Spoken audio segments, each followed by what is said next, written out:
तो बहरहाल जम्मू कश्मीर में 10 साल बाद विधानसभा चुनाव होंगे। परिसीमन का काम पूरा ना हो पाने के कारण जम्मू कश्मीर में लंबे समय तक विधानसभा का चुनाव नहीं कराया जा सका था, लेकिन अब वहां पर हालात बन गए हैं कि चुनाव हो सकते हैं। 2014 में जम्मू कश्मीर में 87 सीट थे चुनाव के लिए, इस बार उसे बढ़ाकर 90 सीटों पर चुनाव होने जा रहे हैं और आप देख सकते हैं इजाफा हुआ है 3 और सीटों का। परिसीमन के बाद अब जम्मू कश्मीर विधानसभा में सीटों की संख्या 90 तक हो गई है। 2014 में 87 विधानसभा सीट हुआ करते थे, अब वहां पर जम्मू के खाते में कितनी थी? 37 सीटें थी और कश्मीर घाटी में 46 सीटें हुआ करती थी। इसके अलावा 4 सीटें लद्दाख की हुआ करती थी। अब लद्दाख अलग यूटी है और इस बार जो चुनाव होने जा रहे हैं उसमें नए परिसीमन के हिसाब से देखा जाए तो जम्मू में सीटों की संख्या बड़ी है। जम्मू कश्मीर की विधानसभा सीटों में जो बदलाव हुआ है उसका क्या असर होगा, उसके क्या मायने हैं, यह भी समझिए। इन बदलावों के बाद जम्मू की 44% जो आबादी है 48% सीटों पर वोट डालेगी, जबकि कश्मीर में रहने वाली 56% आबादी जो बची हुई वो 52% सीटों पर वोटिंग करेंगे। और पहले कश्मीर में 56% लोग करीब 55% सीटों पर और जम्मू के 43% से ज्यादा लोग करीब 44% सीटों पर वोट डालते थे, जो इस बार बदलाव होने जा रहा है। बहरहाल जम्मू कश्मीर की जो तस्वीर बदल रही है और जो परिसीमन हुआ है उसका असर जमीन पर क्या होगा यह भी हम जानेंगे। हमारे साथ हमारे 2 सहयोगी भी जुड़ रहे हैं। मंजूर मीर श्रीनगर से जुड़ रहे हैं, पुनीत परिंजा हमारे साथ पंजाब से जुड़ेंगे जो हरियाणा के बारे में बताएंगे, चंडीगढ़ में मौजूद है। पुनीत, सबसे पहले मंजूर आपसे बात करते हैं। देखिए, हर किसी की नजर थी कि विधानसभा चुनाव के डेट्स कब आएंगे। चुनाव के डेट्स आज ऐलान होने जा रहे हैं, लेकिन साथ ही इस बार जो चुनाव कई मायनों में अलग होंगे। पहली चीज 370 आर्टिकल या आर्टिकल 370 हटने के बाद के हालात, और दूसरी बात होगी जो परिसीमन हुआ है इसका जमीन पर क्या असर होगा और इसको लेकर किस तरह की राजनीतिक पार्टियों ने अपने आप के रणनीति में बदलाव किए हैं।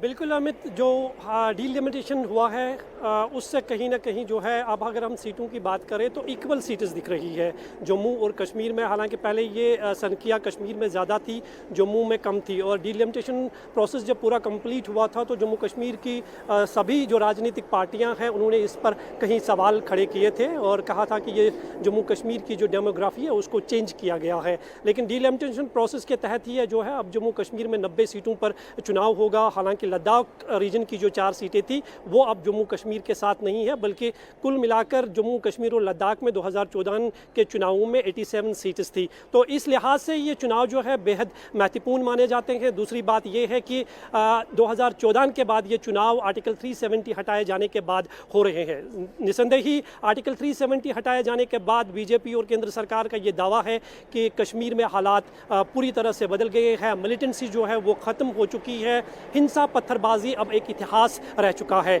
और इसका सबूत जो है हमें लोकसभा चुनावों में भी साफ तौर पर देखने को मिला, जहां लोकतंत्र की झलक जो है वो दिखी। कोई बायकॉट नहीं रहा, किसी तरह की कोई हिंसा नहीं हुई, बल्कि करीबन 55% से ज़्यादा वोटिंग परसेंटेज जो है पिछले कई वर्षों के बाद रिकॉर्ड तोड़ वोटिंग देखने को मिली है। तो उसी तरह की उम्मीद जो है अब लोकसभा चुनावों में भी, लोकसभा चुनावों के बाद अब विधानसभा चुनावों में देखने को मिल सकती है। इस बार भी ये बात साफ है कि किसी तरह का कोई चुनाव बहिष्कार नहीं होगा, कोई बंद कॉल नहीं होगी, बल्कि लोग जो है वो अपने मत का इस्तेमाल करने के लिए जो है मतदार केंद्रों पर पहुंचेंगे, क्योंकि लोगों की ये काफ़ी समय से मांग थी कि जम्मू कश्मीर में विधानसभा के चुनाव कराया जाए। और चुनाव जब लोकसभा के हमने देखे तो लोग खुलकर बाहर निकले और उसी का इंतजार जो है इसी भी कर रहा है। इलेक्शन कमीशन ने साफ तौर पर कहा कि जिस तरह से हमने जो यहाँ पॉलिटिकल पार्टियों से उनकी बातचीत हुई सिक्योरिटी को लेकर या जो कंसर्न थे जम्मू कश्मीर की पॉलिटिकल पार्टियों के, तो उन्होंने कहा कि हम चाहते हैं कि जम्मू कश्मीर में चुनाव जल्द से जल्द हो